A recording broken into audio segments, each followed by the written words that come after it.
The first time my wife told me she was leaving me for another man, I didn't argue. I didn't beg. I just looked at her across our kitchen table and asked one question. Does he know what you're giving up? She smiled. Not a guilty smile. A confident one. He can give me a life you never could.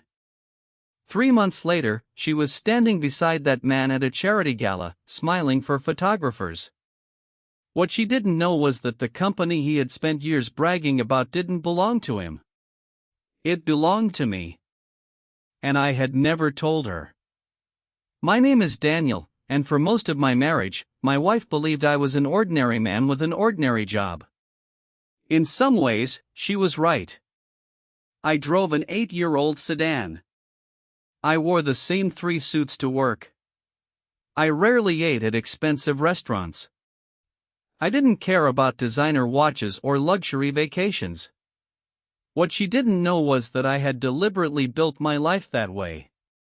5 years before I met her, I had started a software company with 2 friends from college. We called it Northbridge Systems.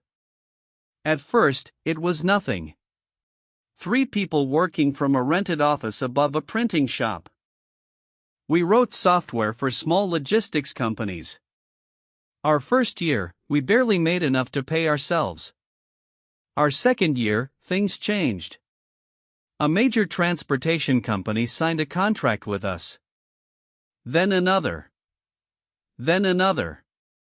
Within 5 years, Northbridge had grown into a serious company. I owned the controlling share. But I didn't want my personal life to revolve around the business. So I stepped away from the public side. I hired a CEO. I stopped appearing at conferences. I transferred most of my daily responsibilities to my executive team. I still owned the company. I just wasn't interested in looking like the person who did. That decision would eventually cost me my marriage. I met Rachel at a coffee shop. She was funny, ambitious, and incredibly charming. We talked for almost 4 hours that first evening. She told me she wanted a beautiful home someday. She wanted to travel. She wanted children. She wanted a husband who could give her stability. I told her I wanted someone who would still be happy sitting on the floor eating takeout when things weren't perfect. She laughed. I think I can do that. For the first few years, she did. We rented a small apartment. We saved money. We took cheap vacations. Once, we spent our anniversary in a little motel because we'd accidentally booked the wrong hotel. We laughed about it for years. I genuinely believed we'd be together forever. Then things slowly changed. Rachel started comparing our lives with other people's. At first, it was harmless. Did you see Sarah's new kitchen? John just bought a Mercedes. Mark and Jessica are going to Europe again. I never thought much about it. Then one evening, she came home from dinner with friends and said something that stayed with me. You know what I realized? What? We're falling behind. I laughed. Behind who? Everyone. I told her we had a good life. We had a house. Savings. No major debt. We were healthy. But Rachel wanted more. And eventually, more became the center of every conversation. Then she met Marcus. Marcus worked for one of the companies that did business with Northbridge. He was charming, wealthy-looking, and extremely confident. He arrived everywhere in expensive cars. He wore watches that probably cost more than my first apartment. He talked about investments, private clubs, and vacations I'd never heard of. Rachel was impressed. I noticed immediately. She started mentioning his name at dinner. Marcus says the technology industry is about to explode. Marcus knows this amazing restaurant. Marcus is friends with some really important people. One night, I finally asked her, "Do you like him?" She looked offended. "Why would you ask me that?" "Because you talk about him a lot." "He's just a friend." I nodded. I wanted to believe her. Then I started noticing the little things. She became protective of her phone. She stayed late at work even when she didn't need to. She started dressing differently. She stopped complaining about our house and started criticizing everything about me. My clothes. My car. My career. My friends. One evening, she looked at me and said, "You're comfortable, Daniel." I didn't understand what she meant. Is that supposed to be an insult? No. She paused. It's just that I don't think I want comfortable anymore. The night she left, it was raining. She had packed 2 suitcases. I saw them beside the front door. I didn't ask where she was going. I already knew. "Marcus?" She nodded. I sat down. "How long?" She didn't answer. "Rachel, how long have you been planning this?" "Does it matter?" "Yes." She looked at me. "I've met someone who can give me the future I want." I asked her if she loved him. She said, "I don't know." That answer hurt more than if she'd said yes. Then she said the sentence I would remember for years. "He understands the kind of life I want." I looked around our house.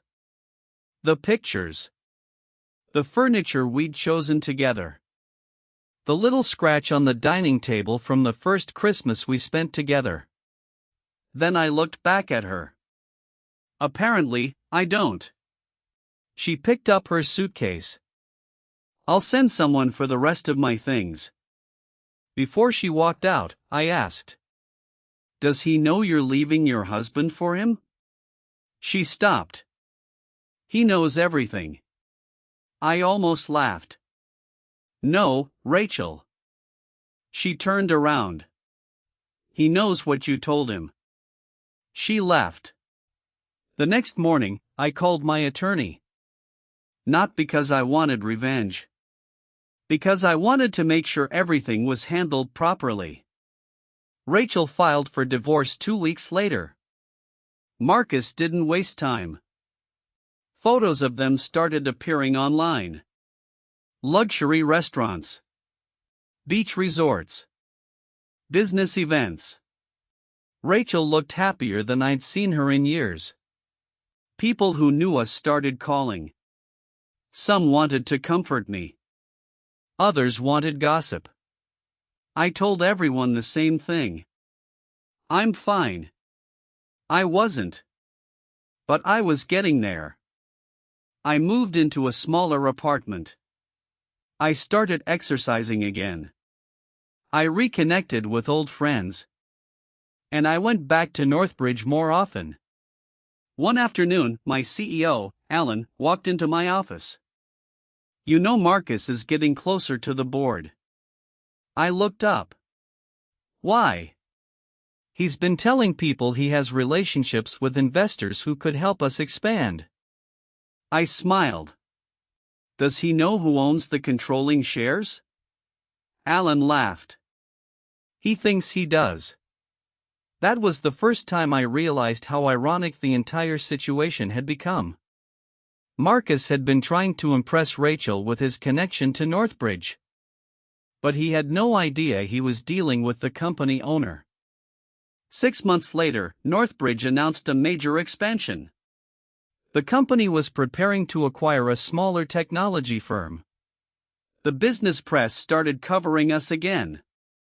Our valuation crossed a number that made headlines. And suddenly, people wanted to know who was behind the company. For years, I had avoided interviews. This time, I agreed to one. The article was published on a Monday morning. The headline read, "The quiet founder behind Northbridge Systems finally steps into the spotlight." My photograph appeared underneath. My name. My position. My ownership stake. Everything. By noon, my phone was full of messages. One came from an unknown number. "Daniel, is this you?" It was Rachel. I didn't answer. She called. I ignored it. She called again. Finally, I picked up. There was silence. Then she said, "You own Northbridge?" "Yes." "Since when?" "Since I founded it." She didn't speak. I could hear her breathing. Then, "Marcus works with Northbridge." "I know." "You knew?" "Yes." "Why didn't you tell me?" I almost laughed. "Tell you what?" "That you're the owner." I thought about that question for a long time. Then I said, "Because you never asked." The next day, Rachel came to my office. She looked different. Not physically. Emotionally. The confidence was gone. She sat across from me. I made a mistake. I said nothing. "I thought you were holding yourself back because you weren't ambitious." I looked at her. "You never asked me what I was building." She started crying. "I thought Marcus was going to give me everything." "He gave you what he wanted to give you." "He lied to me." "What did he lie about?" She hesitated. "He told me he was going to become a partner in Northbridge." I understood immediately. Marcus wasn't the successful businessman Rachel thought he was. He was trying to use his relationship with her to gain access to people inside the company. He had exaggerated his influence. He wasn't an owner. He wasn't even close. He was a consultant trying to secure a larger contract. Rachel had mistaken proximity to wealth for actually creating wealth. But I didn't say that. I simply asked, "Are you happy?" She looked down. "No." That answer should have made me feel victorious. It didn't. A few weeks later, I discovered something even worse. Marcus had been using Rachel's name to convince investors that he had personal access to Northbridge's leadership. Rachel hadn't known. When she found out, she ended the relationship. She contacted my attorney and provided everything she knew. Eventually, Marcus disappeared from our circle entirely. The divorce became final shortly afterward. Rachel asked me once if I hated her. I told her the truth. I did for a while. She nodded. "I understand. But I don't anymore." She looked surprised. "Why?" "Because hate keeps you tied to someone." She started crying. "I really thought I was choosing a better life." "You were choosing a different life." "That isn't the same thing?" "No." I looked at her. "Money can make a life easier. It can't make a person loyal. It can't make a marriage honest." She nodded. Then she asked something I never expected. "Did you ever want to tell me?" I thought about it. "Yes." "Why didn't you?" "Because I wanted you to love me, not my balance sheet." She covered her face. And for the first time, I saw genuine regret. Not regret that she had lost a wealthy husband. Regret that she had lost the person who had loved her before she cared about what he owned. A year passed. Northbridge continued growing. I became more visible publicly, but I still didn't care much about luxury. I bought a newer car eventually. I moved into a nicer house. But I didn't suddenly become obsessed with expensive things. The experience had taught me something. Wealth is useful. But it is not an identity. One Saturday morning, I received a message from Rachel. She said she had started working for a non-profit. She was helping women who were rebuilding their lives after difficult relationships. She wasn't asking for money. She wasn't asking for another chance. She simply wanted to tell me she had finally understood something. I spent years looking at what other people had and calling it happiness. Then she wrote. I didn't realize I already had something valuable until I threw it away. I stared at that message for a long time. I didn't respond immediately. Eventually, I wrote. I hope you're happy now. She replied. I'm learning how. That was the last conversation we ever had. People sometimes ask me whether I wish Rachel had never left. The honest answer is complicated. Part of me does. There was a time when I would have given anything to go back to the night before she packed those suitcases. But I can't live there anymore. That version of my life is gone. And maybe that's the real lesson. Rachel didn't leave me because Marcus had more money. She left because she believed money represented something deeper. Security. Status. Success. A better future. And I can't completely blame her for wanting those things. What I blame her for is believing that someone else's wealth automatically meant someone else's character was better. Marcus had expensive cars. He had connections. He knew how to make people believe he was important. But he hadn't built what he claimed to have. He wanted the appearance of success without the work behind it. I had spent years doing the opposite. Building quietly. Living modestly. Protecting the company I had created. And when the truth finally came out, I realized something strange. For years, I'd been afraid that Rachel didn't appreciate me because I wasn't wealthy enough. But the truth was simpler. She didn't know me at all. She knew the version of me she had decided I was. And when she discovered who I really was, it didn't magically repair our marriage. Because by then, the most important thing was already gone. Trust. Today, I still have the company. I still have the house. I still have more money than I ever imagined having when I was 25. But I don't measure my life by any of those things anymore. I measure it by the people who stayed when there was nothing impressive to stay for. And sometimes, when I think about Rachel walking out of that rainy evening with 2 suitcases, I remember the question I asked her. Does he know what you're giving up? At the time, I thought the answer was me. Now I realize it was much bigger. She was giving up a marriage that wasn't perfect but was real. She was giving up someone who loved her before knowing what she could gain from him.